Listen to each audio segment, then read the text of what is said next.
اعوذ باللہ من الشیطان الرجیم بسم اللہ الرحمن الرحیم وَاعْلَمُوا أَنَّمَا غَنِمْتُم مِّن شَيْءٍ فَأَنَّ لِلَّهِ خُمُسَهُ وَلِلرَّسُولِ وَلِذِي الْقُرْبَىٰ وَالْيَتَامَىٰ وَالْمَسَاكِينِ وَابْنِ السَّبِيلِ إِن كُنتُمْ آمَنتُم بِاللَّهِ وَمَا أَنزَلْنَا عَلَىٰ عَبْدِنَا يَوْمَ الْفُرْقَانِ يَوْمَ الْتَقَى الْجَمْعَانِ وَاللَّهُ عَلَىٰ كُلِّ شَيْءٍ قَدِيرٌ صدق اللہ العظیم۔ اب یہاں وہ مال غنیمت کا حکم بیان ہو رہا ہے۔ وَاعْلَمُوا جان لو انما غنمتم من شیء، جو بھی غنیمت تمہیں حاصل ہوئی ہے، فَأَنَّ لِلَّهِ خُمُسَهُ، تو اس کا خمس پانچواں حصہ تو اللہ کے لیے ہے، وَلِلرَّسُولِ اور رسول کے لیے ہے، وَلِذِي الْقُرْبَىٰ اور رسول کے قرابت داروں کے لیے ہے۔ یہ بات سمجھ لیجیے یہاں اچھی طرح کہ در حقیقت حضور صلی اللہ علیہ وسلم کا جو معاش کا معاملہ تھا، جب تک آپ مکے میں تھے، حضرت خدیجہ الکبریٰ رضی اللہ تعالی عنہا کی دولت جو ہے اس سے آپ کا کام چل رہا تھا، جو بھی بچا کچا ان کا سرمایہ تھا۔ مدینے میں آ کر ظاہر بات ہے کہ اب آپ کے پاس اپنا کوئی ذریعہ معاش نہیں تھا، نہ آپ کوئی تجارت کرتے تھے، تو اب آپ کے اخراجات اور پھر یہ کہ آپ کے بھی قرابت دار ہیں، آپ کی ازواج مطہرات ہیں، ان کے اخراجات کہاں سے آئیں گے؟ تو مال غنیمت میں سے خمس جو ہے وہ اس کام کے لیے رکھ لیا گیا، گویا وہ بیت المال کا حصہ ہوگا، اور بیت المال ہی کفالت کرے گا حضور کی بھی اور حضور کے قرابت داروں کی بھی۔ اس کے علاوہ اس بیت المال میں یتامى والمساکین وابن السبیل، اس میں حصہ ہوگا یتیموں کے لیے بھی اور مساکین اور محتاجوں کے لیے بھی اور مسافروں کے لیے بھی۔ یہ گویا کہ پانچواں حصہ مال غنیمت کا تو ہو گیا، سرکار سمجھ لیجیے سرکاری ہو گیا، لیکن اس سرکار میں سب سے بڑا خرچ جو ہے وہ در حقیقت محمد رسول اللہ صلی اللہ علیہ وسلم کے ذاتی، آپ کے اخراجات، آپ کے ازواج مطہرات کا زاد نفقہ، آپ کے قرابت داروں کا ذوی القربیٰ، جس میں آپ کو بھی تو ظاہر بات ہے کہ کچھ نہ کچھ صلہ رحمی آپ فرماتے تھے، تو اس کے لیے، اور یہ کہ یتیموں اور مساکین کے لیے وابن السبیل۔ ان کنتم آمنتم باللہ، اگر تم ایمان رکھتے ہو اللہ پر، وما انزلنا علی عبدنا، اس شے پر جو ہم نے نازل کی اپنے بندے پر، یوم الفرقان، فیصلے کے دن، یعنی جو شے نازل کی وہ ہے غیبی امداد، نصرت غیبی، جو فرشتے آئے۔ ظاہر بات ہے کہ وہ ایک انسین جو ہے غیب کا معاملہ ہے، فرشتوں کو دیکھا تو کسی نے نہیں، تو جیسے وحی آتی تھی حضرت جبرائیل لے کر آتے تھے تو اس پر ایمان رکھتے ہو کہ یہ قرآن جو ہے اللہ کی طرف سے ہے، ایسے ہی تمہیں یقین ہونا چاہیے کہ اللہ تعالیٰ نے اپنا وہ وعدہ پورا فرمایا اور اللہ تعالیٰ نے فرشتے بھیجے۔ تو اگر تمہیں وہ یقین ہے تو پھر تم اس حکم کو پورے طور پر یوں سمجھیے کہ دلی طور پر اس کو قبول کرو، خوش دلی کے ساتھ پوری طریقے سے، کہ خمس جو ہے وہ تو اللہ اور اس کے رسول کا، بیت المال کا۔ بقیہ کے بارے میں حضور نے فرما دیا کہ 4/5 جو ہے یہ اب تقسیم ہو جائے گا مجاہدین کے درمیان، اس سے کوئی بحث نہیں ہے کہ کس نے کتنا جمع کیا، سارا مال ایک جگہ جمع ہوگا اور پھر اس کے حصے لگیں گے، چاہے کوئی پہرے پر تھا، جنگ کی نوبت ہی نہیں آئی، چاہے یہ کہ کوئی باقاعدہ جنگ میں کسی نے حصہ لیا، چاہے کسی نے مال غنیمت جمع کیا، چاہے نہیں کیا، جو بھی جنگ میں ہے ان کو برابر کا حصہ ملے گا۔ اس میں یہ ہے کہ جو سواریوں والے تھے انہیں دوہرا، اور جو پیدل تھے انہیں اکیلا، اس لیے کہ سواریاں اگر کسی کا اونٹ ہے، کسی کا گھوڑا ہے، 2 گھوڑے بھی تھے، تو ظاہر بات ہے کہ اس کے چارے وغیرہ کا بندوبست وہ خود اپنے پاس سے کرتا تھا، کوئی سپلائی لائنز تو آج کل کی جس طرح فوجوں کی ہوتی ہیں وہاں موجود نہیں تھی، لہذا جو مجاہد تھا کہ جو سوار تھا گھوڑے پر یا اونٹ پر، جس کا اپنا گھوڑا تھا، اپنا اونٹ تھا، اس کو دوہرا حصہ، اور جو عام پیادہ جو مجاہد تھا اس کو اکیلا۔ وَاعْلَمُوا أَنَّمَا غَنِمْتُم مِّن شَيْءٍ فَأَنَّ لِلَّهِ خُمُسَهُ وَلِلرَّسُولِ وَلِذِي الْقُرْبَىٰ وَالْيَتَامَىٰ والمساکین وابن السبیل ان کنتم آمنتم باللہ وما انزلنا علی عبدنا یوم الفرقان یوم التقى الجمعان، اس فرقان والے دن، فیصلے کے دن، جس دن کی 2 فوجیں بھڑ گئی تھیں۔ واللہ علی کل شیء قدیر، اور اللہ تعالی ہر چیز پر قادر ہے۔ اذ انتم بالعدوۃ الدنیا وهم بالعدوۃ القصویٰ، اصل میں یہ جو وادی ہے جس میں بدر واقع ہوا ہے، یہ ایک گھاٹی سی ہے جو دونوں کناروں کے اوپر تو بہت تنگ ہے لیکن درمیان میں بہت کھل کر میدان بن جاتا ہے۔ اس کا ایک سرا جو ہے وہ شمال کی طرف نکل جاتا ہے اور وہ جا رہا ہے شام کی طرف، ایک سرا جنوب کی طرف ہے اور وہ جاتا ہے مکے کی طرف، ایک مشرق کی طرف آتا ہے کہ جو مدینے کی طرف آ رہا ہے، اور اکثر و بیشتر جو پہلے حاجی جاتے تھے وہ اسی راستے پر تھے، یہی راستہ تھا۔ اب تو جو نیا طریق الہجرہ بڑی اعلیٰ سڑک بن گئی ہے تو لوگوں کو ان مقامات سے گزرنے کا موقع نہیں ملتا، ورنہ بدر سے ہو کر ہی راستہ گزرتا تھا۔ تو ایسا ہوا ہے کہ اللہ تعالیٰ کی طرف سے ایسی اسکیم بن گئی، تدبیر ایسی ہو گئی کہ عین بر وقت پہنچے، وہ جو مدینے والا سرا تھا جو قریب تھا مدینے کے اس وادی کا، اس پر حضور پہنچے، اور عین اسی وقت جو دور والا سرا تھا، وہ گھاٹی جہاں پہ ختم ہو رہی تھی جنوب کی طرف، وہاں وہ قریش بھی پہنچ گئے پر وقت۔ جب تم تھے ورلے کنارے پر اور وہ تھے پرلے کنارے پر، اذ انتم بالعدوۃ الدنیا، دنیا ادنا کا مؤنث ہے قریب تر، وہم بالعدوۃ القصویٰ، اور وہ تھے پرلے کنارے پر، والرکب اسفل منکم، اور وہ جو قافلہ تھا وہ تم سے نیچے تھا، نیچے ہو کر گزر گیا تھا، یعنی اس کے بعد پہاڑوں کی ایک رینج تھی اور اس کے بعد پھر تہامہ کا میدان تھا۔ تو ابو سفیان نے یہ کیا تھا کہ قافلے کو لے کر اس بدر کی گھاٹی میں داخل ہی نہیں ہوئے، ادھر سے تو وہ پیغام بھی بھیج دیا تاکہ فوج ادھر سے آئے، تاکہ مسلمانوں کی توجہ بھی ہو تو فوج کی طرف ہو جائے، اور اسی میں وہ داؤ لگا کر اپنے قافلے کو بچا کر نکال کر لے جائیں، اور وہ تہامہ میں ساحل کے ساتھ ساتھ ہو کر نکل بھی گئے۔ وَلَوْ تَوَاعَدتُّمْ لَاخْتَلَفْتُمْ فِي الْمِيعَادِ، اور اگر تم لوگوں نے آپس میں معاہدہ کیا ہوتا کہ فلاں وقت پر ہمیں پہنچنا ہے، ہو سکتا ہے کہ تم ایک ساتھ نہ پہنچ سکتے، اختلاف ہو جاتا، جیسے اپائنٹمنٹ ہوتی ہے فلاں وقت پہ میں بھی پہنچوں گا آپ بھی پہنچ جائے تو کچھ نہ کچھ آگے پیچھے ہو جاتا ہے، تو اگر تم طے کر کے بھی آتے تو اتنا نہ ہوتا جتنا کہ ہم نے اپنی مشیت اپنی تدبیر سے کر دیا کہ عین وقت پر تمہیں وہاں پہنچا دیا۔ اس کی وجہ کیا تھی؟ ہم چاہتے تھے کہ یہ ٹکراؤ ہو جائے اور یہ بات واضح ہو جائے کہ جان لے اہل مکہ کہ اللہ تعالیٰ کی نصرت کس کے ساتھ ہے، اس کے عوام بھی سمجھ لیں۔ وَلَٰكِن لِيَقْضِيَ اللَّهُ أَمْرًا كَانَ مَفْعُولًا، لیکن یہ سب کچھ لیے ہوا تاکہ اللہ تعالیٰ طے کر دے وہ شے، فیصلہ کر دے کہ جو ہو کر رہنی ہے، كَانَ مَفْعُولًا لِيَهْلِكَ مَنْ هَلَكَ عَنْ بَيِّنَةٍ، تاکہ اب جسے ہلاک ہونا ہے وہ ہلاک ہو بات کے واضح ہو جانے کے بعد۔ اب بھی عوام کی اگر آنکھیں نہیں کھلتی تو پھر گویا کہ وہ پھر مورد الزام خود ہے، اب ان کے سرداروں نے جو کچھ ان کی مت ماری تھی، اب آ کر اس موقع کے بعد ان کی آنکھیں کھل جانی چاہیے۔ اب بھی اگر کوئی ہلاک ہوتا ہے تو بات کے واضح ہونے کے بعد ہلاک ہو، لِيَهْلِكَ مَنْ هَلَكَ عَنْ بَيِّنَةٍ وَيَحْيَىٰ مَنْ حَيَّ عَنْ بَيِّنَةٍ، اور جسے جینا ہے، جس کی زندگی ہے روحانی زندگی اور جو سیدھے راستے پر آنا چاہتا ہے، وہ بھی اس بینہ کی بنا پر وہ سیدھے راستے پر آ جائے اور حیات معنوی حاصل کر لے۔ وَإِنَّ اللَّهَ لَسَمِيعٌ عَلِيمٌ، اور یقیناً اللہ سب کو سننے والا اور جاننے والا ہے۔ اِذْ يُرِيكَهُمُ اللَّهُ فِي مَنَامِكَ قَلِيلًا، جبکہ اللہ تعالیٰ آپ کو دکھا رہا تھا اے نبی ان کو آپ کی نیند میں کم، حضور نے خواب میں دیکھا کہ کوئی بڑی طاقت نہیں ہے، بڑی تھوڑی سی جمعیت ہے قریش کی جو آئی ہے، حالانکہ 1000 کا لشکر تھا۔ وَلَوْ أَرَاكَهُمْ كَثِيرًا، اور اگر آپ کو دکھایا ہوتا کہ وہ بڑی بڑی تعداد میں آ رہے ہیں، لَفَشِلْتُمْ، اور آپ نے وہ بات بتائی ہوتی صحابہ کرام کو اپنے ساتھیوں کو، تو اے مسلمانوں پھر تم کمزوری دکھاتے، تمہیں ڈھیلے پڑ جاتے۔ وَلَا تَنَازَعْتُمْ فِي الْأَمْرِ، اور معاملے کے اندر پھر کوئی ایک اور تنازع کھڑا ہو جاتا کہ ہمیں یہاں جنگ کرنی بھی چاہیے کہ نہیں۔ وَلَٰكِنَّ اللَّهَ سَلَّمَ، لیکن اللہ تعالیٰ نے سلامتی پیدا فرما دی۔ إِنَّهُ عَلِيمٌ بِذَاتِ الصُّدُورِ، یقیناً وہ جو کچھ سینوں کے اندر ہے اس سے واقف ہے۔ اس کی توجیہ یہ کی ہے مفسرین نے کہ اگرچہ اس نبی کا خواب جھوٹا نہیں ہو سکتا، یہ نہیں تھا کہ حضور کو جو خواب دکھایا گیا وہ غلط تھا، اصل میں ان کی جو معنوی حقیقت تھی وہ دکھا دی گئی۔ ایک ہے کسی شے کے اندر جو کمیت ہے، کوانٹیٹیو ایلیمنٹ ہے اس کا، ایک ہے جو اس کی کیفیت ہے، جو اس کے اندر اصل حقیقت ہے۔ تو یہ بات جو ہے اچھی طرح سمجھ لینے کی ہے کہ مکے سے جو اصل نفری آئی تھی وہ تو ان عوام الناس کی تھی کہ جن کو معلوم تھا کہ محمد ہمارے بہترین آدمی ہیں صلی اللہ علیہ وسلم، اور جو ان کے ساتھی ہیں وہ ہمارے گلے سرسبد ہیں، ہمارے خاندان کے قریش کے بہترین لوگ ہیں،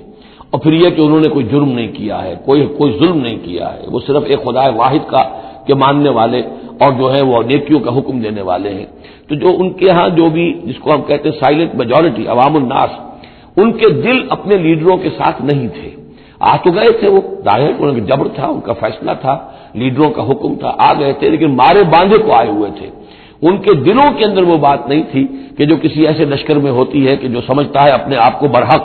ہم حق کے لیے لڑ رہے ہیں، تو اس کے اندر جو طاقت ہوتی ہے اس لڑنے والے کے اندر، وہ اس شخص میں نہیں ہوتی کہ جو مارے باندھے کو لے آیا گیا ہو اور خود اسے اپنے دل میں یہ یقین نہ ہو کہ میں حق کے لیے لڑ رہا ہوں۔ اس اعتبار سے معنوی طور پر جو ان کی کیفیت تھی اس کے اعتبار سے وہ واقعتاً کم تھے، تو حضور کو خواب میں اللہ تعالیٰ نے ان کی اصل حقیقت دکھائی۔ وَإِذْ يُرِيكُمُوهُمْ إِذْ الْتَقَيْتُمْ فِي أَعْيُنِكُمْ قَلِيلًا وَيُقَلِّلُكُمْ فِي أَعْيُنِهِمْ، مزید برآں اللہ نے یہ کیا کہ جب دونوں لشکر ٹکرائے ہیں تو ایسی کیفیت پیدا کر دی کہ مسلمانوں کو بھی وہ تھوڑے لگ رہے تھے کہ کوئی زیادہ لوگ نہیں ہیں، اور انہیں بھی مسلمان تھوڑے نظر آ رہے تھے، یعنی یہ کہ ہر صورت اللہ نے ایسی بنا دی تھی کہ جنگ ہو اور ڈٹ کر ہو، تاکہ یہ صورتحال جو ہے یوم الفرقان ہونا اس کا بالکل واضح ہو جائے۔ اگر کسی وجہ سے وہ کرنی کترا جاتا، معاملہ اور جنگ نہ ہوتی، مقابلہ نہ ہوتا، تو جس طریقے سے کہ اللہ اس کو فیصلہ کن دن بنا دینا چاہتا تھا، یوم الفرقان فیصلے کا دن، وہ صورتحال پیدا نہ ہوتی۔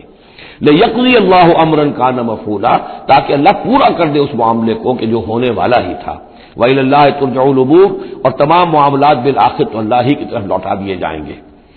یا ایھا الذین آمنوا اذا لقیتم فئۃ فاثبتوا، اے اہل ایمان جب بھی اب تمہارا، اب چونکہ دور شروع ہو گیا ہے، اب تمہاری جد و جہد جو ہے وہ آخری مرحلے میں داخل ہو چکی ہے، مسلح تصادم کا آغاز ہو چکا ہے، اور یہ تو ابھی پہلی جنگ ہے، ابھی جنگیں اور آنی ہیں، اگلے ہی سال غزوہ احد ہو گیا۔ جب بھی تمہارا مقابلہ ہو کسی فوج سے فاثبتوا، پہلا حکم تو یہ ہے کہ پھر ثابت قدم رہو، قدم جمائے رکھو۔ دوسرا حکم واذکروا اللہ کثیرا، اور اللہ کا ذکر کرو کثرت کے ساتھ، لعلکم تفلحون، تاکہ تم فلاح پاؤ۔ تمہاری جو طاقت ہے وہ اللہ تعالیٰ کے بھروسے پر ہے۔ وَاصْبِرْ وَمَا صَبْرُكَ إِلَّا بِاللَّهِ، ایک بندہ مومن کا صبر جو ہے وہ اللہ کے بھروسے پر ہے، لہذا اللہ یاد رہے گا، اللہ کے ساتھ قلبی تعلق، روحانی تعلق استوار ہوگا تو تم ثابت قدم رہو گے، اور اگر اللہ سے رشتہ ٹوٹ گیا، قلبی رشتہ، روحانی رشتہ، تو پھر تمہارے اندر جان نہیں ہوگی۔ اور تیسرا حکم وہ اطیعوا اللہ ورسولہ، اور دیکھو تیسرا حکم یہ ہے کہ جو ڈسپلن ہے اس کی پابندی کرو، حکم مانو اللہ کا اور اس کے رسول کا۔ اب ویسے تو یہاں اللہ کا حکم بھی کہا گیا ہے، ظاہر بات ہے کہ وہاں تو ہر وقت جو حکم آتا تھا وہ رسول کا حکم آتا تھا، اس لیے کہ قرآن بھی آ رہا ہے تو رسول کی زبان سے ادا ہو رہا ہے، اور رسول اپنی جانب سے اپنی اجتہاد کے تحت، اپنی رائے کے تحت، اپنی تدبیر کے تحت کوئی رائے دے رہے ہیں تو ابھی حضور کی زبان مبارک سے ادا ہو رہا ہے۔ تو ویسے کہنے کو یہ اللہ اور اس کے رسول کی اطاعت کرو، لیکن عملاً وہ رسول اطاعت بن جاتی ہے۔ میں مصطفیٰ برساں خیش را کے دی ہما است، واطیعوا اللہ ورسولہ ولا تنازعوا، اور دیکھو آپس میں جھگڑو نہیں۔ یہی وہ الفاظ آئے ہیں جو سورہ آل عمران میں ہم پڑھ چکے ہیں۔ وَلَقَدْ صَدَقَكُمُ اللَّهُ وَعْدَهُ إِذْ تَحُسُّونَهُم بِإِذْنِهِ حَتَّىٰ إِذَا فَشِلْتُمْ وَتَنَازَعْتُمْ فِي الْأَمْرِ وَعَصَيْتُم مِّن بَعْدِ مَا أَرَاكُم مَّا تُحِبُّونَ۔ اب یہ ایک سال بعد ہونے والا ہے، یہ ایک سال پہلے ان سے کہا جا رہا ہے نظم کی پابندی کرو، اطاعت رسول پر کاربند رہو، ولا تنازعوا، اختلاف نہ کرو، جھگڑا نہ ڈالو، فتفشلوا، تو تم ڈھیلے پڑ جاؤ گے، وتذهب ريحكم، اور تمہاری ہوا اکھڑ جائے گی، واصبروا، اور ثابت قدم رہو، ان اللہ مع الصابرین، یقیناً اللہ تعالیٰ صابروں کے ساتھ ہے، اللہ کی نصرت، تائید اور اہل صبر کے ساتھ ہے۔ ولا تكونوا كالذين خرجوا من ديارهم بطرا ورئاء الناس، ان لوگوں کے مانند نہ ہو جانا کبھی جو نکلے تھے اپنے گھروں سے اتراتے ہوئے، اینٹتے ہوئے، اکڑتے ہوئے لوگوں کو دکھانے کے لیے۔ یہ وہ قریش کا لشکر جب چلا ہے تو ابو جہل نے جو بھی ساز و سامان کیا تھا اس کے لیے ڈھول ڈھمک کا بھی تھا، اور اس کے ساتھ جو ہے ہر طرح کا لاؤ لشکر، تو وہ تو جا رہے تھے بالکل اس خیال سے کہ فتح ہماری ہے ہی ہے اور ہم مسل کر رکھ دیں گے، جیسے مچھر کو مسل دیا جاتا ہے۔ یہ مسلمان ہے کتنے، وہ جو ہے خوب اپنے شان و شوکت کا مظاہرہ کرتے ہوئے جا رہے تھے۔ وَيَصُدُّونَ عَن سَبِيلِ اللَّهِ، اور حقیقت کیا تھی کہ اللہ کے راستے سے روک رہے تھے۔ وَاللَّهُ بِمَا يَعْمَلُونَ مُحِيطٌ، اور جو کچھ وہ کر رہے تھے اللہ اس کا احاطہ کیے ہوئے تھا، اللہ کے قابو سے باہر جانے والی ان کی کوئی تدبیر نہیں تھی۔ وَإِذْ زَيَّنَ لَهُمُ الشَّيْطَانُ أَعْمَالَهُمْ، اور جبکہ شیطان نے ان کے لیے ان کے اعمال کو مزین کر دیا تھا۔ وَقَالَ لَا غَالِبَ لَكُمُ الْيَوْمَ، اور اس نے ان کے کان میں یہ پھونک ماری تھی، یہ وسوسہ ڈالا تھا، آج تم پر کوئی غالب نہیں آ سکتا۔ مکے سے نکلی ہو نفری اور 1000 کی، یہ تو گویا کہ بڑی انہونی سی بات تھی، عرب کے اندر اس طرح کے مواقع بہت کم آتے تھے، تو گویا کہ وہ نے پٹیاں پڑھاتا آ رہا تھا، پھونکے مارتا آ رہا تھا، آپ پر کوئی غالب نہیں آ سکتا۔ لا غالب لکم اليوم من الناس، کوئی انسانوں میں سے تم پر غالب نہیں آ سکتا۔ وانی جار لکم، اور میں بھی تمہارے ساتھ ہی ہوں۔ فلما تراءت الفئتان، اور جب لشکروں، دونوں لشکروں نے ایک دوسرے کو دیکھا، آمنے سامنے ہوئی، نکص علی عقبیہ، تو وہ شیطان اپنی ایڑیوں کے بل پیچھے مڑ گیا، بھاگا۔ وقال، اور اس نے کہا انی بریء منکم، میں تم سے لا تعلق ہوں، میرا تم سے کوئی تعلق نہیں۔ انی ارا ما لا ترون، میں وہ کچھ دیکھ رہا ہوں جو تم نہیں دیکھ رہے۔ فرشتوں کو دیکھنا جو ہے، چونکہ یہ بھی ناری مخلوق ہے، نور اور نار میں بڑا قرب ہے، نوری مخلوق ہے ملائکہ اور ناری مخلوق ہے جن، اور یہ جن ہے عزازیل، ابلیس، تو اس کو نظر آ گیا فرشتے آ رہے۔ انی ارا ما لا ترون، میں وہ کچھ دیکھ رہا ہوں جو تم نہیں دیکھ سکتے۔ انی اخاف اللہ، مجھے اللہ کا خوف ہے۔ واللہ شدید العقاب، اور اللہ سزا دینے میں بہت سخت ہے۔ اذ یقول المنافقون والذین فی قلوبہم مرض. اب یہ ایک نقشہ تو یہ تھا کہ جب چلے آ رہے تھے قریش کا لشکر لے کر ابو جہل اور اس کے ساتھی سردار، اور ادھر شیطان بھی ان کو پہلے تو پیٹ ٹھوکتا ہوا آ رہا ہے اور عین وقت پر جو ہے وہ ان کو ساتھ چھوڑ کر بھاگا ہے. ادھر جب مدینے کے اندر اب جہاں وہاں سے مسلمان چلے تھے، حضور چلے تھے،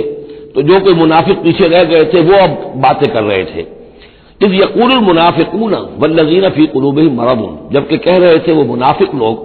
اور وہ لوگ کہ جن کے دلوں میں روگ تھا، غر ہؤلاء دینہم، ان مسلمانوں کو تو ان کے دین نے بالکل دھوکے میں ڈال دیا ہے، مت ماری گئی ہے، دماغ خراب ہو گیا ہے، قریش سے ٹکرانے چلے ہیں، ان کی عقل جواب دے گئی ہے. ہم تو پہلے بھی سمجھتے تھے کہ یہ سفہاء ہیں، بے وقوف ہیں، احمق ہیں، لیکن اب تو معلوم ہوتا ہے کہ سرے سے مت ماری گئی. غر ہؤلاء دینہم، ان کے دین نے ان کی مت مار دی. ومن یتوکل علی اللہ فإن اللہ عزیز حکیم، انہیں کیا پتا کہ جو کوئی توکل کرے اللہ پر تو اللہ تعالیٰ زبردست ہے، حکمت والا. وَلَوْ تَرَىٰ يَتَوَفَّى الَّذِينَ كَفَرُوا الْمَلَائِكَةُ، اور کاش تم دیکھ سکتے جب کہ قبض کرتے ہیں فرشتے ان کافروں کو، ان کی جانوں کو، یضربون وجوہہم، ان کے چہروں پر ضرب لگاتے ہوئے، وادبارہم، اور ان کی پیٹھوں پر، وذوقوا عذاب الحریق، اور کہتے اب چکھو جلنے کا عذاب. ذالک بما قدمت ایدیکم، اور یہ وہ کچھ ہے جو تمہارے اپنے ہاتھوں نے آگے بھیجا ہے. وان اللہ لیس بظلام للعبید، اور یہ کہ اللہ تو ہرگز اپنے بندوں کے حق میں ظالم نہیں ہے، ظلم کرنے والا نہیں ہے. کداب آل فرعون والذین من قبلہم، جیسے کہ معاملہ ہوا آل فرعون کا اور ان کا جو ان سے پہلے تھے. آل فرعون سے پہلے قوم شعیب سے پہلے صدوم اور عبورہ کی بستیاں، ان سے پہلے قوم سمود، ان سے پہلے قوم عاد، ان سے پہلے قوم نوح. یہ ہم سورہ اعراف کے اندر یہ ساری چیزیں پڑھ کر آئیں. کذاب آل فرعون والذین من قبلہم کفروا بآیات اللہ، انہوں نے بھی اللہ کی آیات کا کفر کیا. فأخذہم اللہ بذنوبہم، تو اللہ نے پکڑ لیا انہیں ان کے گناہوں کی پاداش میں. ان اللہ قوی شدید العقاب، یقیناً اللہ تعالیٰ قوی ہے، قوت والا ہے، زور آور ہے، اور سزا دینے میں سخت ہے. ذالک بان اللہ لم یکن مغیرا نعمۃ انعمها علی قوم حتی یغیروا ما بانفسہم، یہ اس لیے ہے کہ اللہ تعالیٰ کا یہ طریقہ نہیں ہے کہ کوئی نعمت جو اس نے کسی قوم کو دی ہو اس میں تغیر کر دے جب تک کہ وہ قوم اپنے اندر کی کیفیت کو متغیر نہ کر دے. یعنی یہ ہر قوم جو اٹھی تھی اسی شکل میں اٹھی تھی کہ اللہ تعالیٰ نے ایک نبی بھیجا، جیسے کہ قوم ہود ختم ہوئی تو حضرت ہود اور ان کے ساتھیوں کے ذریعے سے ایک نئی قوم وجود میں آئی جو آگے چل کر سمود کہلائی. تو یہ لوگ کون تھے؟ یہ لوگ تھے جن کو اللہ نے نعمت دی تھی، انعام دیا تھا، احسان کیا تھا، ایمان انہیں ملا تھا، لیکن جب انہوں نے اپنی اس نعمتوں کو بدل دیا، کفر کی روش پر آ گئے، توحید کی پگڈنڈی چھوڑ کر، توحید کی شاہراہ کو چھوڑ کر شرک کی پگڈنڈیوں پہ مڑ گئے، تو پھر اللہ تعالیٰ کی نعمت بھی تبدیل ہو جاتی ہے. اللہ تعالیٰ نعمت سلب کر لیتا ہے، انعام کی جگہ پر اللہ کا عذاب آ جاتا ہے. ذالک بان اللہ لم یکن مغیرا نعمۃ انعمها علی قوم حتی یغیروا ما بانفسہم. یہ ہے جو مضمون آگے بھی آئے گا سورہ رعد میں بھی، اور اس کو پھر یہ کہ اردو میں بھی ایک شعر میں لوگوں نے پیش کیا ہے کہ خدا نے آج تک اس قوم کی حالت نہیں بدلی، نہ ہو جس کو خیال آپ اپنی حالت کے بدلنے کا. قوموں کے اپنے اندر کے حالات بدلتے ہیں تو پھر تقدیر بدلتی ہے. صرف خواہش سے، وشفل تھنکنگ سے، امانی سے کوئی بات نہیں ہوا کرتی. اور قوم ظاہر بات ہے کہ افراد پر مشتمل ہوتی ہے. پہلے کچھ افراد بدلیں گے، ان کے اندر قلب ماہیت ہوگی، ان کا باطن بدلے گا، ان کی سوچ، ان کے نظریات، ان کے خیالات، ان کے مقاصد، ان کی دلچسپیاں، ان کی امنگیں تبدیل ہو جائیں گی. یہ اندر کے بدلے ہوئے لوگ جو ہیں جب کثیر تعداد میں ہوں گے تو پھر یہ مل جل کر زور لگائیں گے، طاقت لگائیں گے، معاشرے کو بدل دیں گے، اور پھر یہ اس طریقے سے کہ انقلاب آئے گا. کیوں بجاں در رفت جہاں دیگر شود، جہاں کے دیگر شد جہاں دیگر شود. جب یہ قرآن کسی کے اندر اتر جاتا ہے اس کے اندر ایک تبدیلی آ جاتی ہے، بالکل بدل جاتا ہے انسان اندرونی طور پر. اور یہ اندرونی تبدیلی ہے جو عالمی انقلاب تک ممتد ہو سکتی ہے. وَأَنَّ اللَّهَ سَمِيعٌ عَلِيمٌ، اللہ سب کچھ سننے والا، جاننے والا ہے. کداب آل فرعون، جیسے کہ دستور تھا یا ہوا معاملہ آل فرعون کا، والذین من قبلہم، اور جو ان سے پہلے تھے، کذبوا بآیات ربہم، انہوں نے اپنے رب کی آیات کو جھٹلایا. فأہلکناہم بذنوبہم، تو ہم نے ان کو ہلاک کر دیا ان کے گناہوں کی پاداش میں. وأغرقنا آل فرعون، اور آل فرعون کو ہم نے غرق کر دیا. وکل کانوا ظالمین، اور یہ سب کے سب ظالم تھے. ان شر الدواب عند اللہ الذین کفروا فهم لا یؤمنون، بدترین چوپائے اللہ کے نزدیک یہی لوگ ہیں، اللہ کے نزدیک جو کفر کرتے ہیں اور وہ ایمان نہیں لاتے. یعنی وہی جو آیت ہم پڑھ چکے سورہ اعراف میں کہ یہ لوگ انسان نظر آتے ہیں، حقیقت میں انسان نہیں ہے. لہم قلوب لا یفقہون بہا ولہم اعین لا یبصرون بہا ولہم آذان لا یسمعون بہا اولئک کالانعام بل ہم اضل.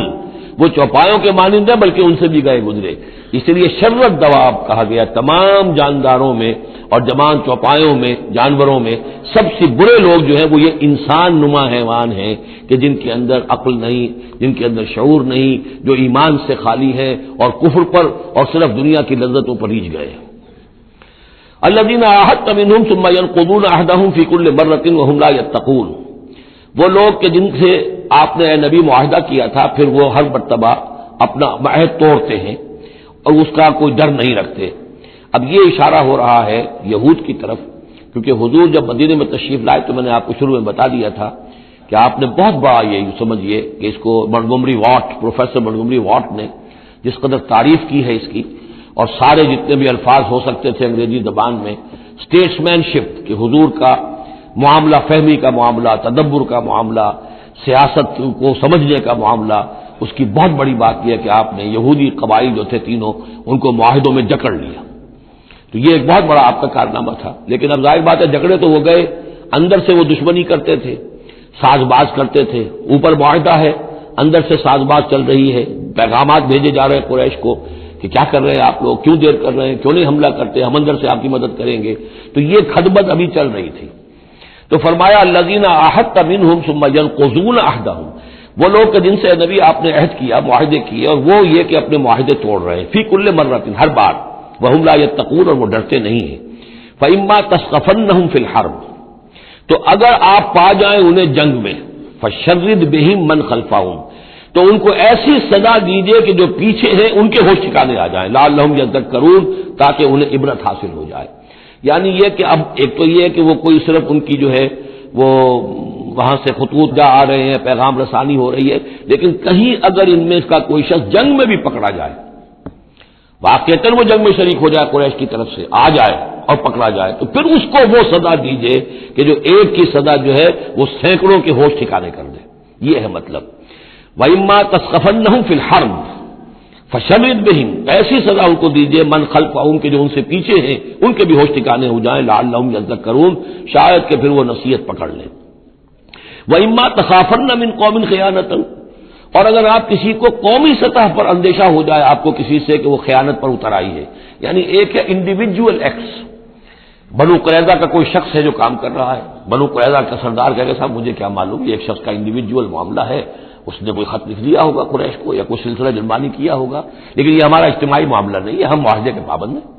بنو قینقاع کا کوئی شخص اس نے کر دیا، تو اس کے لیے تو پہلا حکم آ گیا. وہ کہیں اگر مل جائے، جنگ میں مل جائے، کیونکہ ویسے تو اسے ہاتھ نہیں لگا سکتے، معاہدہ ہے ان کے ساتھ، تو معاہدہ ہے، اس کو کیا سزا دیں گے. لیکن یہ کہ جنگ میں کہیں آ جائے، اتنی جرأت کر جائے تو پھر اس کو وہ سزا دیجیے گا کہ جو پیچھے بیٹھے ہوئے ہیں، جو ڈورے ہلا رہے ہیں، تارے ہلا رہے ہیں، ان کو بھی ہوش ٹھکانے آ جائے.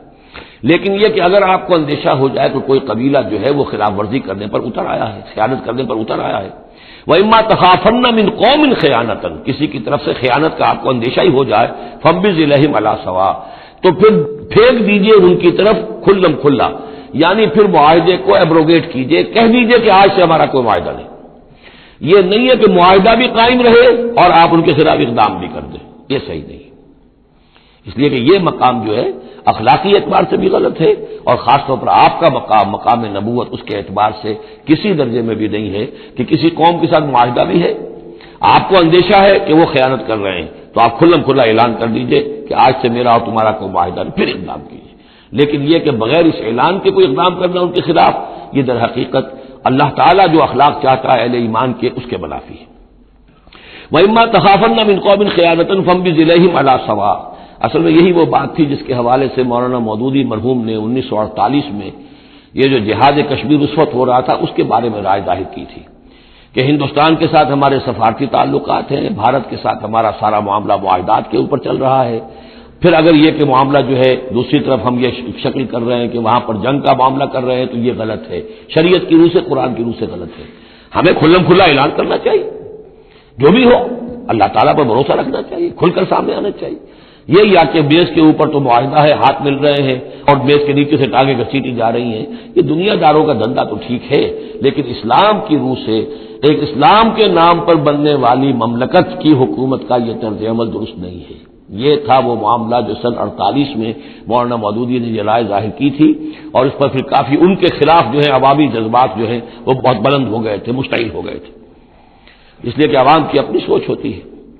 وَإِمَّا تَخَافَنَّ مِنْ قَوْمٍ خِيَانَةً فَانبِذْ إِلَيْهِمْ عَلَىٰ سَوَاءٍ، معاہدہ ان کے منہ پر دے مارو، ان اللہ لا يحب الخائنین، یقیناً اللہ تعالیٰ کو خیانت کرنے والے پسند نہیں ہے۔ وَلَا يَحْسَبَنَّ الَّذِينَ كَفَرُوا سَبَقُوا،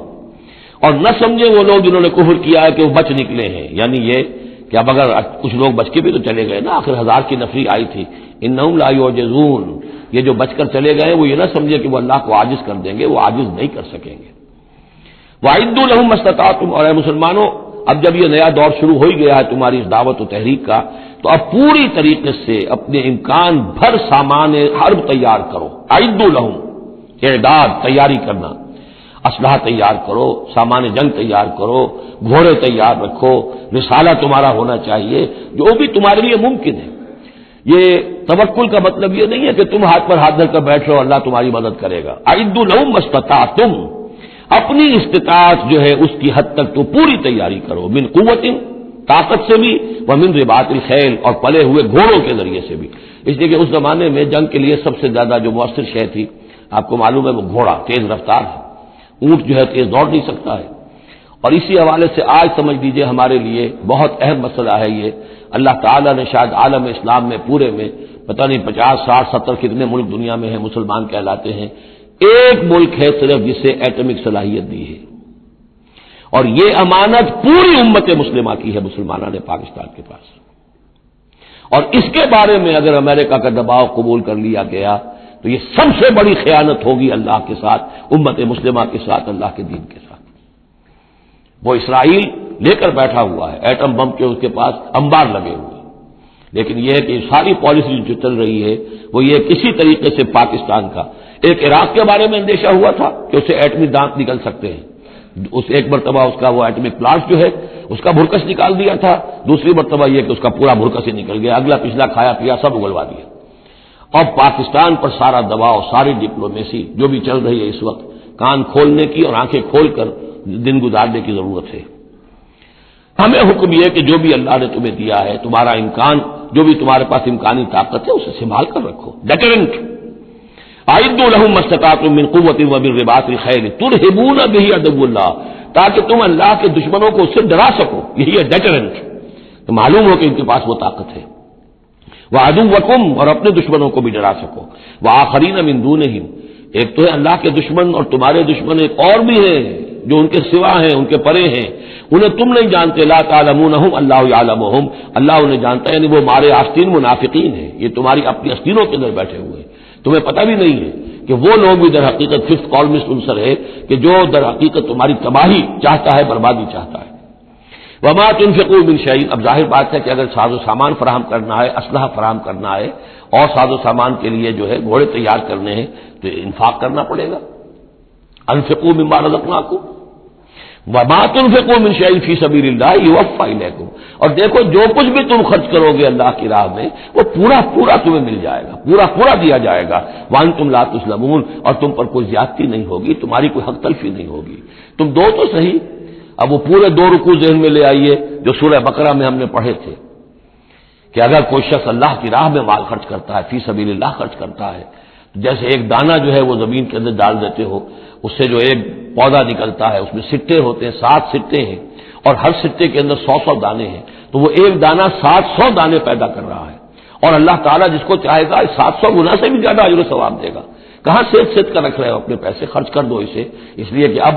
اس دعوت کا اور اس تحریک کا اور محمد رسول اللہ کی جو جد و جہد ہے اس کا وہ مرحلہ آ گیا ہے کہ اب ساز و سامان اور کیل کانٹے سے لیس ہونا ضروری ہے۔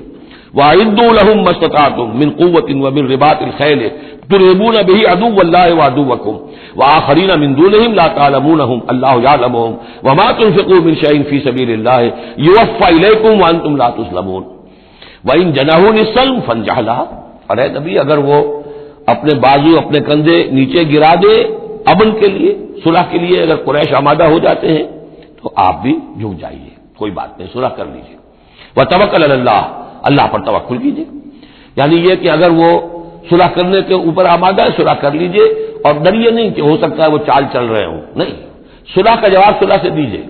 لیکن یہ کہ اللہ پر توکل کیجیے، وہ السمیع العلیم، وہ سب کچھ انہ هو السمیع العلیم، یقیناً وہ سب کچھ سننے والا اور جاننے والا ہے۔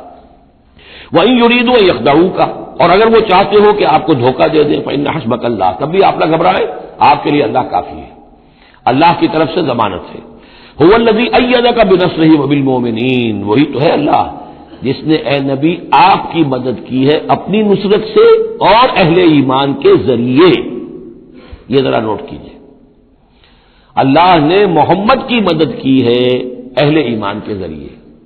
یعنی اللہ تعالیٰ کا یہ فضل ہوا محمد رسول اللہ صلی اللہ علیہ وسلم پر کہ ایسے صحابہ عطا فرمائے جو مخلص تھے، کہ جہاں آپ کا پسینہ گرا وہاں انہوں نے اپنی خون کی ندیاں بہا دی۔ حضرت موسیٰ کو ایسے ساتھی میسر نہیں آئے، کیا حال تھا جبکہ ان کو کہا گیا اللہ کی راہ میں جنگ کرو، اور ان کا فرما بنتا وہ رب کا فقاتل انا ہؤلاء قاعدون، جاؤ تم جاؤ، ہم بیٹھے ہیں یہاں، رب انی لا املک الا نفسی واخی فافرق بیننا وبین القوم الفاسقین۔ یہاں یہ ہوا تھا جب دوسری مرتبہ مقام صفرا پر جب ہوئی ہے جو مشاورت، اور وہ بڑی یوں سمجھیے کہ کانٹے کی مشاورت تھی،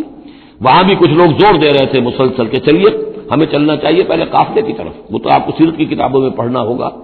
لیکن یہ ہے کہ اس وقت حضور کا منشا یہ تھا، آپ بار بار کہ اچھا آپ اور لوگ مشورہ دیں، اور لوگ بھی مشورہ دیں۔ حضرت مقداد نے کھڑے ہو کر یہی بات کہی رضی اللہ تعالیٰ عنہ، اے نبی آپ ہمیں موسیٰ کے ساتھی نہ سمجھیے جنہوں نے کہہ دیا تھا وَسَبَّتَ وَرَبُّكَ فَقَاتِلْ إِنَّا هُنَا قَاعِدُونَ،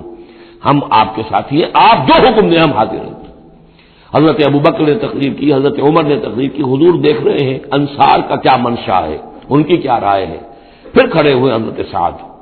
انہوں نے کہا ہے کانک تعنینا یا رسول اللہ، اے اللہ کے رسول شاید آپ کا روح سخن ہماری جانب ہے،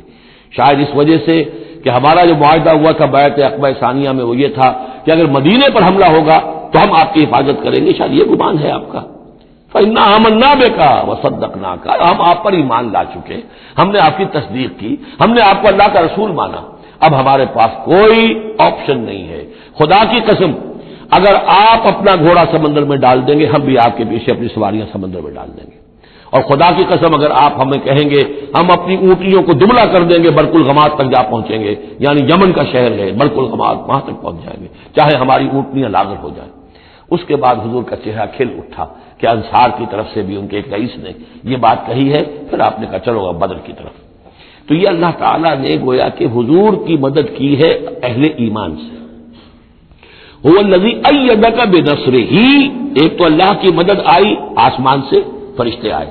اور ایک وبالمؤمنین، اور اہل ایمان کے ذریعے سے آپ کی مدد کی ہے۔ من انصاری الی اللہ، کون ہے میرا مددگار اللہ کی راہ میں۔ وَأَلَّفَ بَيْنَ قُلُوبِهِمْ، اور ان اہل ایمان کے دلوں میں اللہ نے محبت پیدا کر دی۔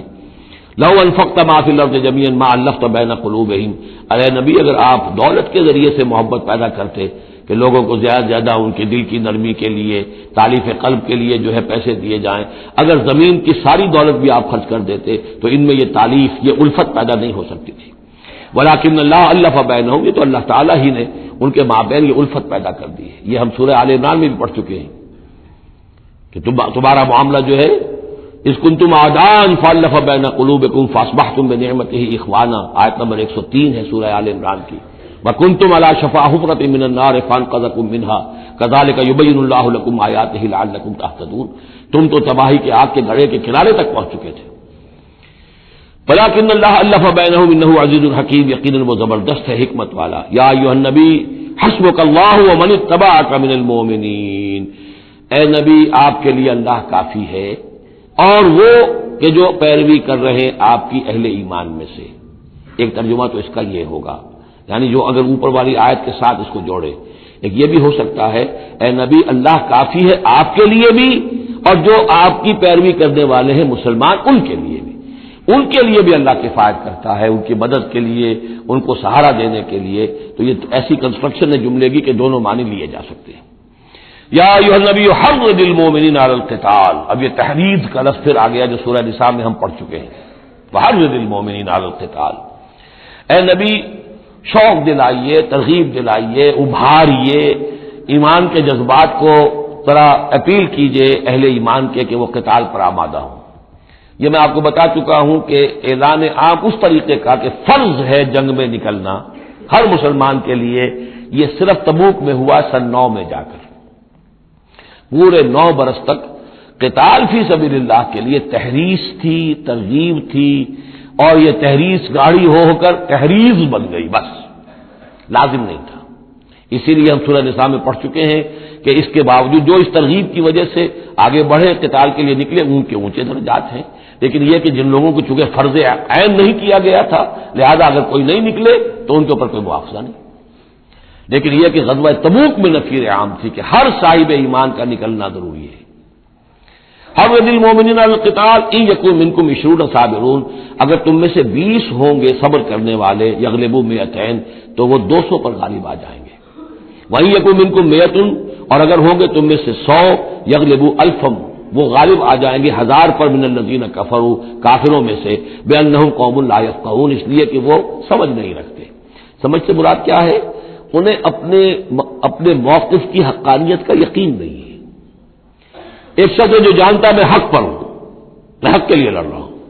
ایک شخص ہے ڈل مل ہے، ایسے ہی لڑ رہا ہے، مارے باندھے کو لڑ رہا ہے، کسی کے کہے سے آ گیا، مرسنری ہے، تنخواہ یافتہ ہے اس لیے آ گیا۔ اب اس میں زمین و آسمان کا فرق ہوگا۔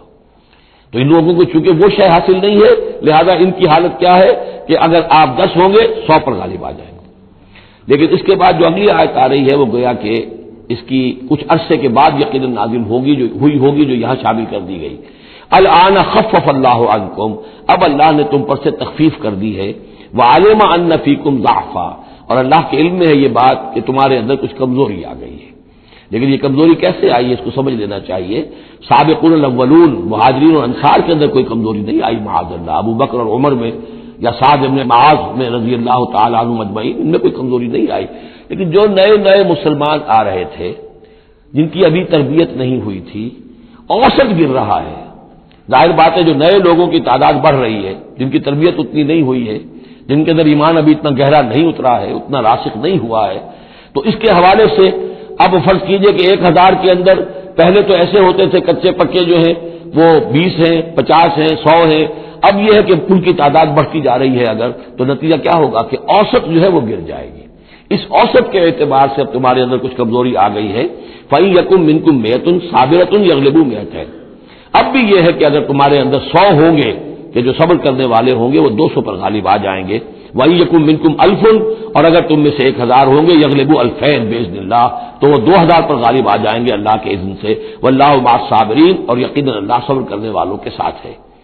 مَا كَانَ لِنَبِيٍّ أَن يَكُونَ لَهُ أَسْرَىٰ، اب یہ ایک اور بہت نازک معاملہ ہوا جو غزوہ بدر کے بعد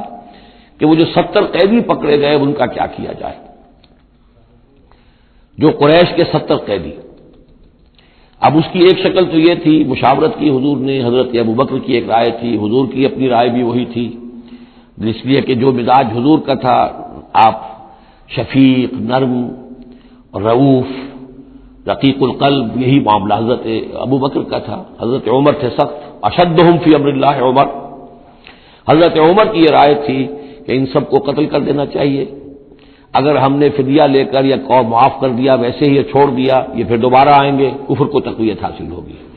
تو اس کو تو جب تک کہ کفر کی کمر ٹوٹ نہ جائے، یہ سانپ جو ہے جب تک کہ پوری طرح کچلا نہ جائے اس وقت تک جو ہے ہمیں کوئی نرمی نہیں کرنی چاہیے، بلکہ وہ اس حد تک تھے کہ ہم میں سے یہ جو قیدی آئے ہیں جو ان کے قریب ترین عزیز ہوں، بس مہاجرین کے اندر وہ لوگ موجود تھے، قریش کے جو لوگ پکڑے گئے ہیں تو مہاجرین جو تھے یہاں صحابہ کرام وہ بھی تو قرشی تھے، تو اپنے قریب ترین عزیزوں کو اپنے ہاتھ سے قتل کریں، یہ حضرت عمر کی رائے تھی۔ حضور صلی اللہ علیہ وسلم کی رائے اور حضرت ابوبکر کی رائے بھی یہ تھی کہ نہیں، نرمی کی جائے، فدیہ لے کر چھوڑ دیا جائے۔ فیصلہ ہو گیا، اس پر عمل ہو گیا، لیکن پھر جو یہ آیت اتری ہے یہ پھر بہت سخت ہے، اس میں اس فیصلے کو غلط قرار دیا گیا، اگرچہ فیصلہ ہو گیا ٹھیک ہے، لیکن یہ کہ اس کے اوپر گرفت ہوئی ہے کہ یہ نہیں ہونا چاہیے تھا۔ یہ مضمون بنیادی طور پر یہ سورہ محمد میں آئے گا صلی اللہ علیہ وسلم، اور وہاں تفصیل کے ساتھ اس کی پوری بات آ چکی ہے، اور چونکہ سورہ محمد سورہ بقرہ سے بھی پہلے نازل ہو چکی تھی سورۃ القتال، اس حوالے سے یہ بات جو ہے بہت اہم ہے کہ اس میں یہ قاعدہ قانون آ چکا تھا، اس کے باوجود اس بات کا ہو جانا یہ گویا کہ ایک طرح سے ایک کوتاہی ہوئی ہے، وقتی طور پر نظر انداز ہو گیا اللہ تعالیٰ کا مستقل حکم۔ ما کان لنبی ان یکون لہ اسرا، کسی نبی کے لیے یہ جائز نہیں ہے کہ اس کے پاس قیدی ہوں، حتی یسخن فی الارض، جب تک کہ زمین کے اندر خوب خوریزی نہ ہو لے، یعنی باطل کی کمر نہ توڑی جا چکی ہو، اس وقت تک قیدی رکھنا۔ قیدی رکھنے کا مطلب کہ وہ زندہ رہیں گے، آج نہیں تو کل انہیں چھوڑنا پڑے گا، آپ چھوڑیں گے ان کو، وہ پھر کفر کی تقویت کا باعث بنیں گے۔ تريدون عرض الدنیا، تم دنیا کا ساز و سامان چاہتے ہو، یعنی فدیہ ملے گا، مال ملے گا۔ اب یہ ظاہر بات ہے کہ نہ حضور کی یہ نیت ہو سکتی تھی معاذ اللہ، اور نہ حضرت ابوبکر کی، لیکن اللہ تعالیٰ کا معاملہ ہے، جب وہ اپنے نبیوں کے اوپر بھی کبھی گرفت کرتا ہے تو بظاہر الفاظ بڑے سخت ہوتے ہیں، بظاہر بڑے سخت ہوتے ہیں، تو اس کے اندر وہ سختی موجود ہے۔ ظاہر بات ہے کہ یہ بات نہ حضور کے لیے نہ حضرت ابوبکر کے لیے۔ تريدون عرض الدنیا، تم دنیا کا سامان چاہتے ہو، واللہ یرید الآخرہ، اللہ کے پیش نظر آخرت ہے۔ سورہ محمد کی آیت نمبر 4 میں یہ پورا قانون آئے گا، ہم وہاں پڑھ لیں گے۔ واللہ عزیز الحکیم، اور اللہ تعالی عزیز اور حکیم ہے۔ لولا کتاب من اللہ سبقا، اگر نہ ہوتی بات اللہ کی طرف سے جو پہلے سے آ چکی تھی، یعنی سورہ محمد کی آیت نمبر 4، اس میں ایک امکان نکلتا تھا اس کی تعبیر کا، اگرچہ تعبیر کے اندر میرے نزدیک غلطی ہوئی ہے، لیکن پھر بھی ایک اس کے اندر امکان موجود تھا جس کو کہ استعمال کیا ہے محمد الرسول اللہ صلی اللہ علیہ وسلم سے۔ لولا کتاب من اللہ سبقا، اگر یہ اللہ تعالیٰ کی طرف سے بات پہلے سے طے نہ ہو چکی ہوتی، لمسکم فیما اخذتم عذاب عظیم، تو جو کچھ تم نے یہ فدیہ وغیرہ لیا ہے اس پر تم پر بڑا سخت عذاب آتا۔ قانون ہم سورہ محمد میں پڑھیں گے کہ وہ کیا تھا، اور اس کی انٹرپریٹیشن کے اندر یہاں حضور نے کس جگہ سے گنجائش نکالی۔ دیکھیے ہوتا یہ ہے کہ آپ کا رجحان نرمی کا ہے تو آپ ایک ہی بات کے اندر سے نرم پہلو نکال لیں گے، جیسے کہ میں نے عرض کیا تھا کہ جو لوگ کہ سنتے ہیں الذین یستمعون القول فیتبعون احسنہ، وہ لوگ کہ جو کسی بات کو سن کر پھر پیروی کرتے ہیں اس میں سے بہترین کی، جو بھی اس میں اعلیٰ ترین درجہ ہے اس تک پہنچنے کی کوشش کرتے ہیں۔ لیکن طبیعت کے اندر اگر نرمی تھی تو اس نرمی کی وجہ سے حضور نے اس کے اندر ایک اپنے لیے گنجائش نکال لی، لیکن چونکہ اس آیت کے اندر وہ گنجائش واقعتاً موجود ہے، لہذا فرمایا اگر وہ نہ ہوا ہوتا، لولا کتاب من اللہ سبقا، اگر وہ آیت پہلے نازل نہ ہو چکی ہوتی، لمسکم فیہا فیما اخذتم عذاب عظیم، تو تم پر جو بھی تم نے لیا ہے یہ فدیہ وغیرہ، اس پر تم پر بڑی سخت پکڑ ہوتی اور عذاب آتا۔ روایات میں آتا ہے کہ حضور بھی اور حضرت ابوبکر بھی دونوں پھر اس آیت کے نزول کے بعد روتے رہے ہیں کہ ہم سے یہ خطا ہوئی ہے۔ بہرحال خطا اجتہادی ہے، کوئی غلط اس طرح کی نہیں ہے کہ کسی صریح حکم کی خلاف ورزی کی گئی ہو، وہ یہ ہے کہ جو بھی اس میں رعایت رکھی گئی تھی اس کو آپ نے اپنے اجتہاد سے اس کے اندر سے جو بھی نرمی کا پہلو تھا وہ نکال دیا۔ فَكُلُوا مِمَّا غَنِمْتُمْ حَلَالًا طَيِّبًا، تو اب کھاؤ جو تمہیں ملا ہے غنیمت۔ غنیمت میں وہ بھی ہے جو عین جنگ کے موقع پر مال غنیمت ملا، اور جو فدیہ اب مل رہا ہے وہ بھی غنیمت ہے۔ حلالا طیبا، کھاؤ، اس میں کوئی اب تمہیں ہچکچاہٹ نہ ہو، حلال اور طیب ستھرا۔ واتقوا اللہ، اللہ کا تقوی اختیار کرو، ان اللہ غفور الرحیم، یقیناً اللہ تعالیٰ بخشنے والا رحم فرمانے والا ہے۔ یا ایھا النبی قل لمن فی ایدیکم من الاسریٰ، اے نبی کہہ دیجئے ان لوگوں سے جو آپ کے قبضے میں ہیں قیدی۔ اب قیدیوں میں جان لیجئے حضرت عباس ابن عبد المطلب بھی تھے رضی اللہ عنہ، جو حضور کے چچا تھے۔ گمان غالب یہ ہے کہ وہ ایمان تو لا چکے تھے، اپنے ایمان کا اعلان نہیں کیا تھا، لہذا جنگ میں کفار کے ساتھ ہو کر آئے تھے، وہ بھی گرفتار تھے۔ اور بھی کچھ لوگ تھے کہ جن کے بارے میں حضور جانتے تھے کہ یہ لوگ جو ہے اپنی دلی خواہش سے نہیں آئے ہیں، بلکہ یہ کہ اپنے سرداروں کے دباؤ کی وجہ سے آئے ہیں، لیکن قانون تو قانون ہے۔ تو اس طریقے کا معاملہ جب ہوا ہے، اور پھر حضور کے اپنے اقدامات، وہ قیدی ہیں ابو العاص، ان کی بڑی صاحبزادی زینب رضی اللہ تعالی عنہا نے پھر ان کے لیے اپنا وہ ہار بھیجا ہے جو حضرت خدیجہ نے انہیں شادی کے موقع پر دیا تھا۔ تو یہ ایسی کیفیات ہیں، ہم جب پڑھتے ہیں ان چیزوں کے تو ہمارے لیے تو ایک تعلق جو ہے وہ ایک ماضی کی تاریخ کے قصوں کی ہے، وہاں تو یہ خونی رشتے بھی تھے، تعلقات بھی تھے، ایک ہی خاندان ہے، ایک ہی قبیلہ ہے، اسی کے لوگ آئے ہوئے ہیں۔ تو اب حضور کے دل میں جو ہے اس وقت سنا یہ ہے کہ جب رات کے وقت کراہ رہے تھے حضرت عباس، انہیں باندھا ہوا تھا، سخت ظاہر بات ہے قیدیوں کو جکڑا ہوا ہے رسیوں کے اندر، تو ان کے جو بند تھے کہ سخت تھے، وہ جو بند تھے جن میں بندھے ہوئے تھے کہ کرا رہے تھے، تو حضور نے کہا تمام قیدیوں کے بند ڈھیلے کر دو. یہ نہیں کہا کہ صرف عباس کا بند ڈھیلا کر دو، بلکہ آپ نے ان کی کراہنے کی آواز سن کر پھر آپ نے فرمایا سب کے بند ڈھیلے کرو، اتنا سخت ان کو نہ باندھو. تو اس طرح کا معاملہ جو ہے اس کو ذہن میں رکھیے. یا ایھا النبی قل لمن فی ایدیکم من الاسریٰ، کہہ دیجئے ان سے جو آپ کے ہاتھ میں قیدی ہیں، ان یعلم اللہ فی قلوبکم خیرا، دیکھو اگر جو کچھ تمہارے دلوں میں ہے اللہ کے علم میں ہے کہ وہ خیر ہے، یؤتکم خیرا مما اخذ منکم، تو جو کچھ تم سے اس وقت لیا گیا ہے اس سے بہتر اللہ تمہیں دے دے گا. یعنی یہ کہ نیت کا معاملہ تمہارا اور اللہ کے مابین ہے، ہمارا معاملہ قانون کا ہے. تم آئے کفار کے ساتھ جنگ کرتے ہوئے آئے ہو، پکڑے گئے ہو، اب ان میں کوئی ڈسکریمنیشن نہیں ہو سکتی. کوئی شخص کہے کہ نہیں صاحب میں تو مجبوراً آیا تھا اور میں تو کسی کے کہنے میں آیا تھا اور میں تو حقیقت میں تو اسلام لا چکا تھا، یہ بات جو ہے اب نہیں چلے گی. لہذا یہ ضرور ہے کہ اگر تمہارے دل میں کوئی خیر ہے، کوئی بھلائی ہے، اور اس وقت یہ کہ تم سمجھتے ہو کہ تم اس صورتحال میں مجبوراً پھنس گئے ہو اور تمہیں فدیہ ادا کرنا پڑ رہا ہے، تو اللہ تعالیٰ تمہیں اس سے کہیں زیادہ دے دے گا کہ جو آج تمہیں فدیے میں دینا پڑ رہا ہے. ظاہر بات ہے کہ وہاں بیویوں کو خبریں پہنچی، انہوں نے اپنے زیور بھیجے ہیں. حضرت زینب رضی اللہ تعالی عنہا نے بھی اپنا زیور بھیجا، ہار بھیجا ہے، اور حضور کی آنکھوں میں آنسو آ گئے جب آپ نے وہ ہار دیکھا. حضرت خدیجہ کا ہار رضی اللہ تعالی عنہ، وہ پوری زندگی جو آپ کی گزری تھی حضرت خدیجہ کے ساتھ، وہ ساری آنکھوں میں نگاہوں کے سامنے آ گئی، جو ان کی وفاداری تھی اور جو انہوں نے خدمت کی تھی، وفا شعاری کی تھی. تو اس کے بعد مسلمانوں سے کہا کہ یہ اس ماں کی یادگار تھی بیٹی کے پاس، اگر آپ لوگ اجازت دیں تو یہ اس کو واپس کر دیا جائے. تو اس کو پھر لوگوں کی اجازت سے وہ ہار واپس کیا گیا. تو یہ سارے جو جذباتی معاملات تھے ان کو اچھے سے سمجھیے کہ ہم پڑھتے ہوئے ان چیزوں کو سمجھتے ہیں کہ جیسے ایک بس تاریخ کا ایک واقعہ ہے، اس کے ساتھ جو احساسات، جذبات، جو اس کے ساتھ اور فوری جو اس وقت کی کیفیات تھی، اس کا ہمارے لیے اکثر و بیشتر تو ممکن ہی نہیں کہ تصور کر سکے. یا ایھا النبی قل لمن فی ایدیکم من الاسریٰ، اے نبی کہہ دیجئے ان لوگوں سے جو آپ لوگوں کے قبضے میں ہیں اس وقت، ان قیدیوں میں سے، ان یعلم اللہ فی قلوبکم خیرا، اگر اللہ کے علم میں ہے کہ تمہارے دل میں خیر ہے، یؤتکم خیرا مما اخذ منکم، تو جو کچھ تم سے لیا گیا ہے اللہ اس سے بہتر تمہیں دے دے گا، ویغفر لکم، اور تمہیں بخش دے گا، واللہ غفور الرحیم، اور اللہ غفور الرحیم ہے. وَإِن يُرِيدُوا خِيَانَتَكَ،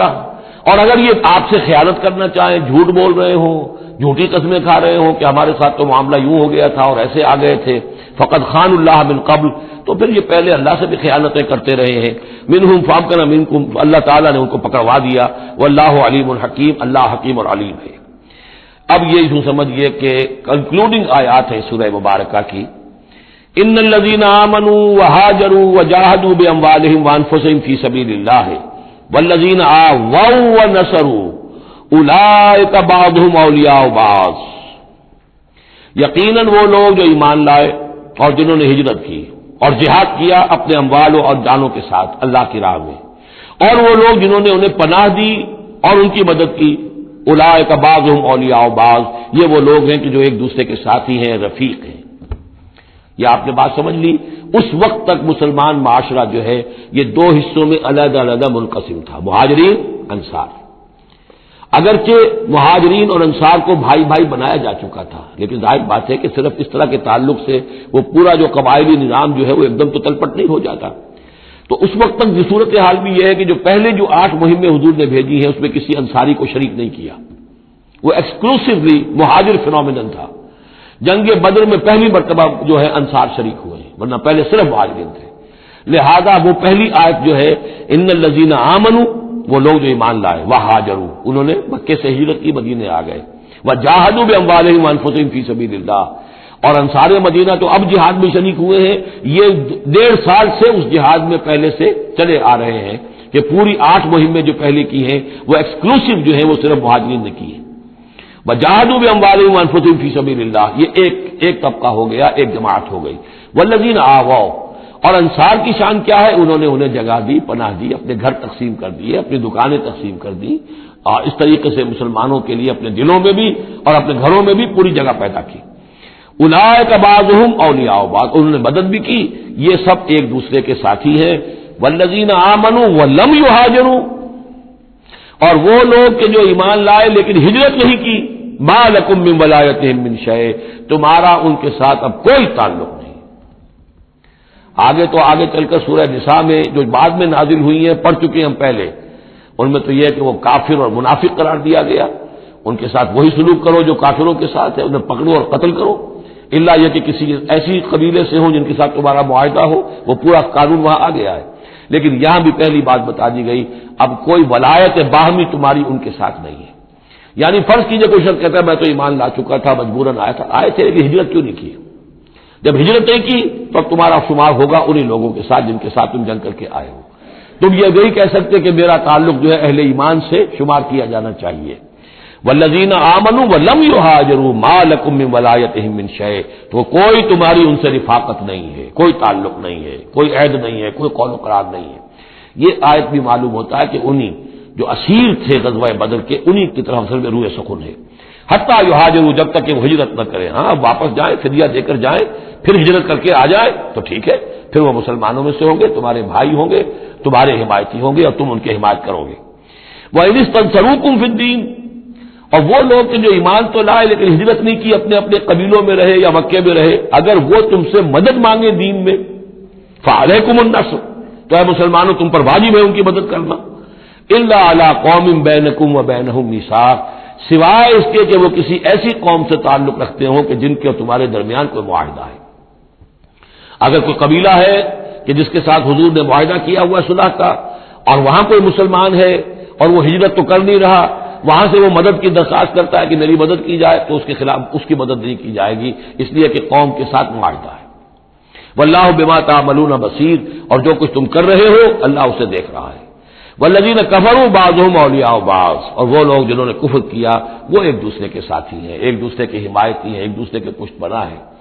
عرب قبائلی معاشرے کے اندر یہ جو ولایت کا معاملہ ہوتا تھا، اس میں پھر یہ ذمہ داریاں بھی آتی تھیں۔ کسی کے اوپر تاوان پڑ گیا ہے تو جو اس کے ولی ہیں، جو اس کے حلیف ہیں، ان کو بھی تاوان میں سے حصہ میں دینا پڑتا تھا۔ کوئی قیدی ہو گیا ہے، اسے کوئی فدیہ دینا ہے، تو جو اس کے حلیف ہیں، جب اس کے گھر والے بھی وہ فدیے کے لیے رقم جمع کریں گے تو وہ حلیف بھی اس کے اندر اپنا حصہ ڈالیں گے۔ تو یہ تو معاشرے کے اندر جو قبائلی معاشرہ ہوتا ہے یہ چیزیں ہوتی ہیں۔ تو یہاں فرما دیا گیا جو کافر ہیں وہ ایک دوسرے کے حلیف ہیں، جو اہل ایمان ہے وہ ایک دوسرے کے حلیف ہیں، لیکن اہل ایمان میں سے جو ہجرت نہیں کرتے وہ اہل ایمان کے حلیف نہیں ہے، بلکہ وہ تو انہی کافروں کے ساتھ شمار ہوگا ان کا جن کے ہاں وہ رہ رہے ہیں۔ البتہ یہ کہ اگر وہ مدد طلب کریں تمہیں مدد کرنی ہوگی، بشرطے کہ ان کے قبیلے سے تمہارا کوئی معاہدہ نہ ہو۔ الا تفعلوا ہو، اگر تم ان چیزوں کی پابندی نہ کرو، ایک مسلمان ہے وہاں سے اس نے خط لکھ دیا ہے کہ مجھے یہاں ستایا جا رہا ہے، حالانکہ اس قبیلے سے آپ کا معاہدہ اور آپ چڑھ دوڑے اس قبیلے کے اوپر، تو یہ معاملہ نہیں چلے گا دنیا کے اندر۔ ہر چیز کا ایک قاعدہ ہے، قانون ہے، اسے وہاں سے ہجرت کرنی چاہیے، یا ہجرت نہیں کر رہا ہے تو تکلیف جھیلنی چاہیے، برداشت کرنی چاہیے۔ مسلمان مدد نہیں کر سکتے چونکہ اس کے قبیلے سے مسلمانوں کا معاہدہ ہے۔ الا تفعلوا ہو، اگر یہ قواعد و ضوابط پیش نظر نہیں رکھو گے، ان کی پابندی نہیں کرو گے، تکن فتنۃ، تو پھر تو یہ ہے کہ فساد برپا ہو جائے گا، فتنہ پھیلے گا، فی الارض و فساد کبیر، اور بہت بڑی جو ہے بدامنی ہو جائے گی۔ اب وہ آیت آگے جس کا میں نے ذکر کیا تھا، والذین آمنوا وہاجروا وجاہدوا فی سبیل اللہ والذین آووا ونصروا اولئک هم المؤمنون حقا۔ اب ان دو طبقات کو جمع کر دیا گیا، والذین آمنوا وہاجروا وجاہدوا فی سبیل اللہ والذین آووا ونصروا، ویسے یہ کہ وہ لوگ جو ایمان لائے اور جنہوں نے ہجرت کی اور جنہوں نے جہاد کیا اللہ کی راہ میں، یعنی یہ مہاجرین، والذین آووا، اور وہ انصار مدینہ جنہوں نے انہیں پناہ دی، انہیں جگہ دی، انہیں اکوموڈیٹ کیا، والذین آووا ونصروا، اور نصرت کی، اولئک هم المؤمنون حقا لهم مغفرۃ ورزق کریم، ان کے لیے مغفرت ہے اور رزق کریم ہے۔ تو مومن حقیقی کی تعریف یہاں پر جو آئی ہے دو حصوں میں بٹ کر، وہ میں چاہتا ہوں کہ پھر اچھی طریقے سے آپ سمجھ لیں، انتہائی اہم بات ہے یہ۔ ایک مسلمان کے لیے بنی الاسلام علی خمس، 5 چیزیں ہیں، کلمہ شہادت، نماز، روزہ، حج، زکوٰۃ، لیکن حقیقی مومن ہونے کے لیے 2 چیزیں اور بڑھیں گی، صرف شہادت نہیں، یقین قلبی، اور نماز، روزہ، حج، زکوٰۃ کے ساتھ جہاد فی سبیل اللہ۔ گویا کہ 7 چیزیں ہوں گی، 7 شرطیں پوری ہوں گی تو ایک شخص بندہ مومن کہلائے گا۔ یہ تعریف ہے کہ جو سورہ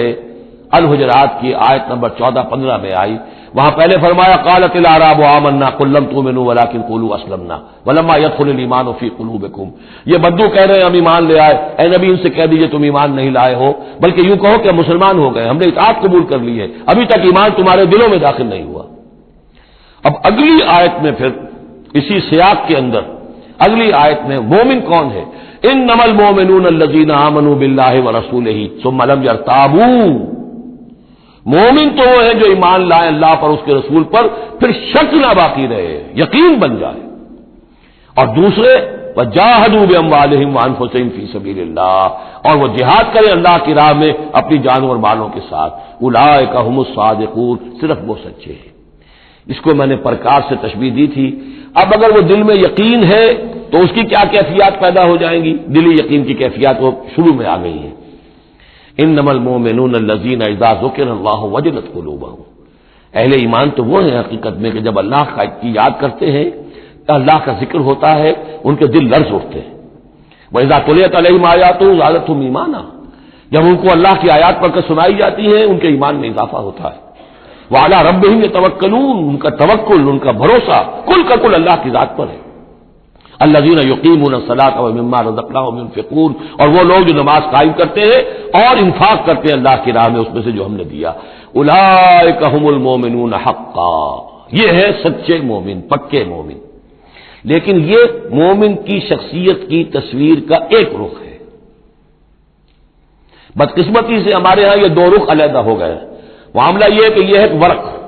اس ورق کا ایک صفحہ یہ ہے، ایک صفحہ یہ ہے، یہ انسیپریبل ہے، صفحات کو جدا نہیں کر سکتے آپ۔ ورق ایک ہے، اس کا ایک رخ یہ ہے صفحہ، ایک رخ یہ ہے صفحہ۔ مومن کی شخصیت کا ایک صفحہ، اس کی تصویر کا ایک رخ یہ ہے، دل میں یقین ہے، اللہ کی یاد کرتا ہے، دل لرزتا ہے، آیات قرآنی پڑھتا ہے یا سنتا ہے، دل میں ایمان بڑھتا ہے،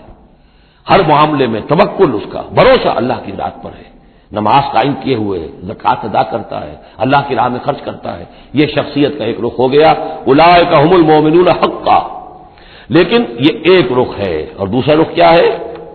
والذین آمنوا وہاجروا وجاہدوا فی سبیل اللہ والذین آووا ونصروا اولئک هم المؤمنون حقا، اور وہ لوگ جو ایمان لائے، جنہوں نے ہجرت کی، جنہوں نے جہاد کیا اللہ کی راہ میں، اور وہ لوگ جنہوں نے انہیں جگہ دی، پناہ دی اور ان کی مدد کی، یہ ہے مومن سچے۔ تو تصویر کے ان دونوں رخوں کو جوڑیے، یہ ہے اصل میں جو آج کی ضرورت ہے۔ صحابہ کرام کی شخصیتوں میں یہ دونوں رخ تھے۔ جیسے زوال آیا ہمارے ہاں،